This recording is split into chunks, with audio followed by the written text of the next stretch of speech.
All right, we have another beautiful Discord release, Discord special, and that is because the Discord is full of very interesting people at times. But among the people on the Discord, we have some amazing coffee roasters like Monta Coffee. So this is a one-man shop, one-man operation coming out of Leesburg, Virginia. I got to know them because of, well, the Discord. So what ended up happening is we actually did a release on X-Bloom, which was this coffee, this wash sidra. It's actually a lactic wash sidra. It's very, very interesting, and I've loved the packaging as well. But what happened is we were at SCA, and Jaime, the owner, he came up to me and he handed me this beautiful box. It's a little card to celebrate the Discord, our wonderful community, and I wanted you all to pick up this coffee. So let's talk a little bit about it. So Jaime is, I believe, from Ecuador, and he learned how to roast in Denmark, and the roasts that he's been doing have been fantastic. They're very light, vibrant, and you know, one-person operation, so always want to shout out people doing fantastic work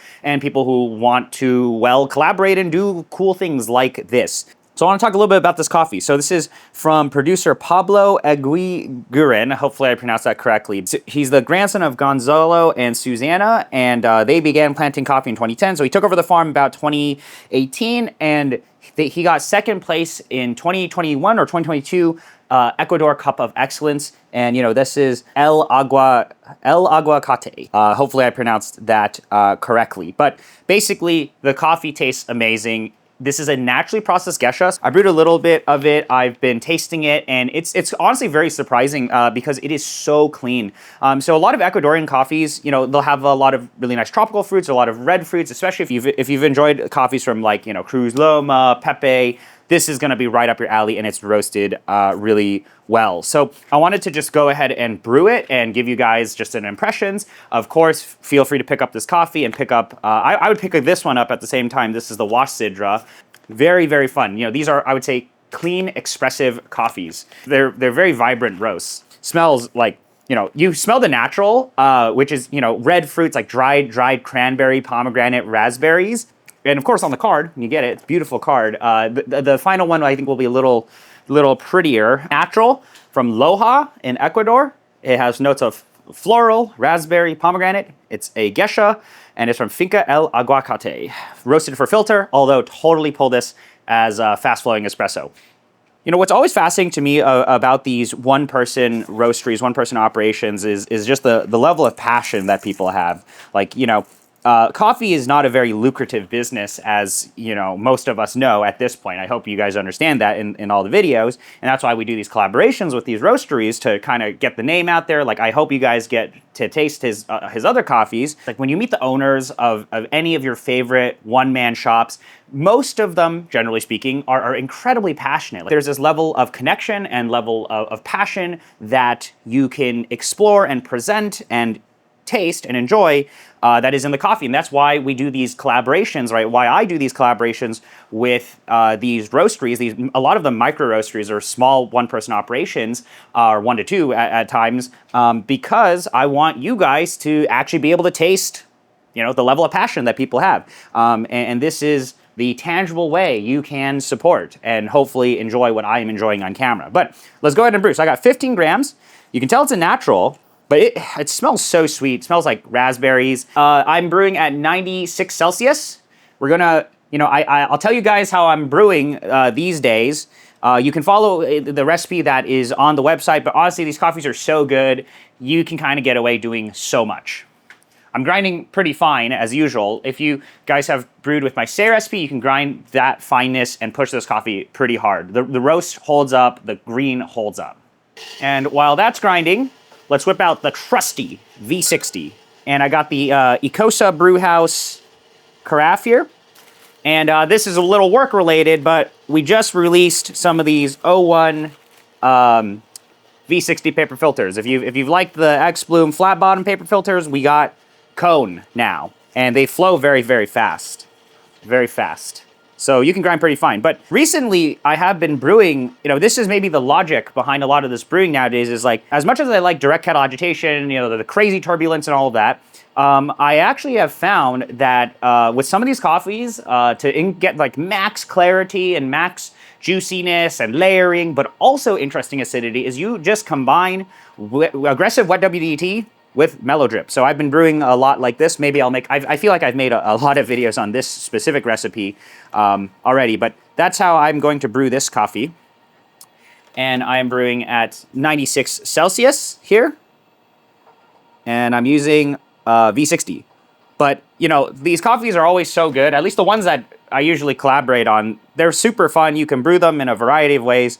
Usually no right or wrong answer. And a lot of you guys who are picking up these coffees from the Discord, you hopefully are smart enough at dialing in. You guys know what you're doing, usually. I got the coffee now.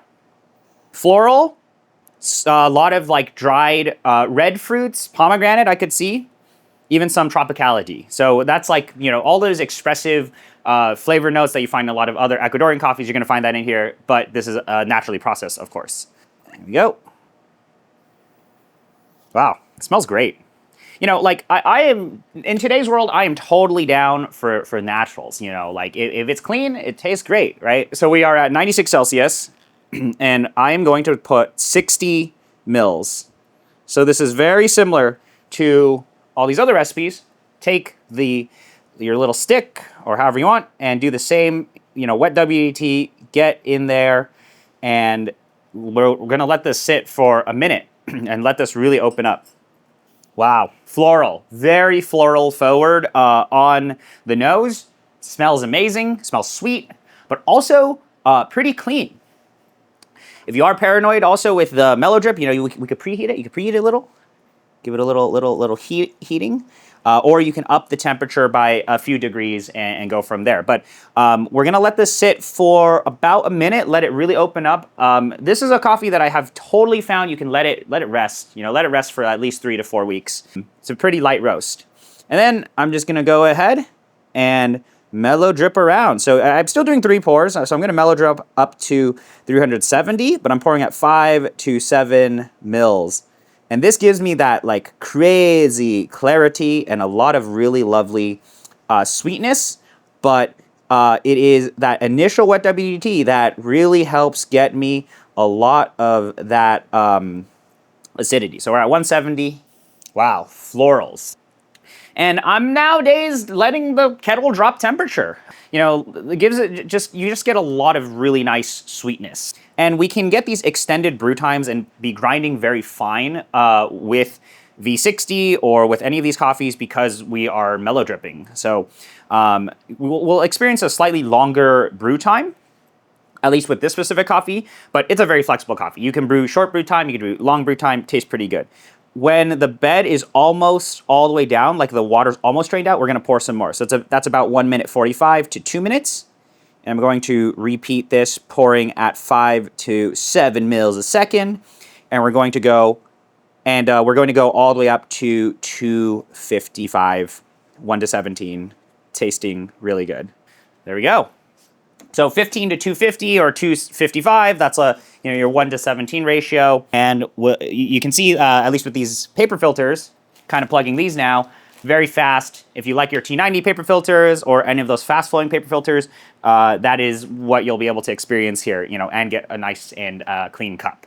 Very, very floral. But it's coffees like this that I think are very representative of people's visions and people's work. And I'm very happy to always collaborate with anybody doing cool stuff, cool things in the coffee world.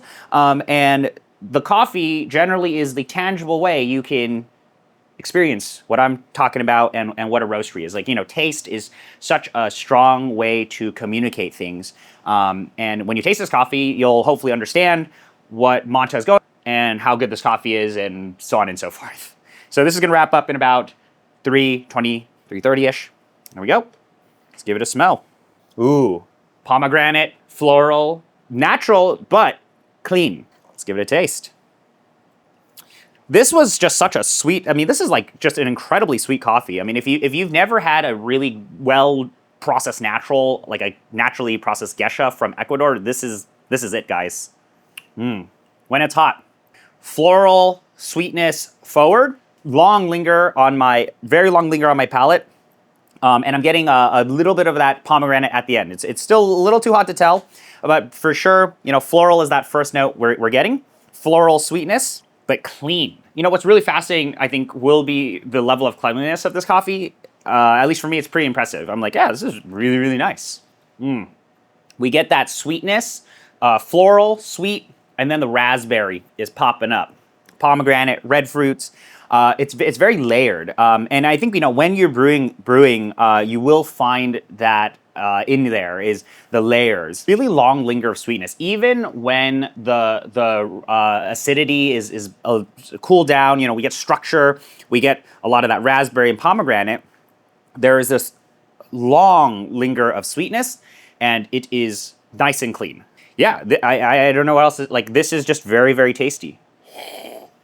When it's really cooled down, still floral and sweetness forward. The acidity is kind of punching up there a little, but really layered and just clean. And this is incredible. This is very, very tasty. This is such a tasty Ecuador Gesha.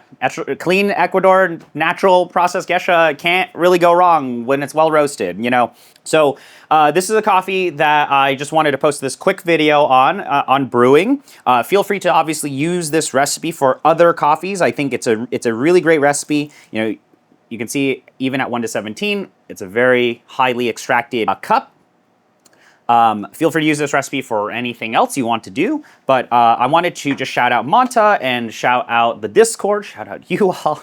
Unfortunately, shout out you all. And this is what we do on the Discord. A lot of collabs. Usually every month I try to get 1 or 2 coffee collabs with some of these roasteries that we do videos with. But that's this month's collab.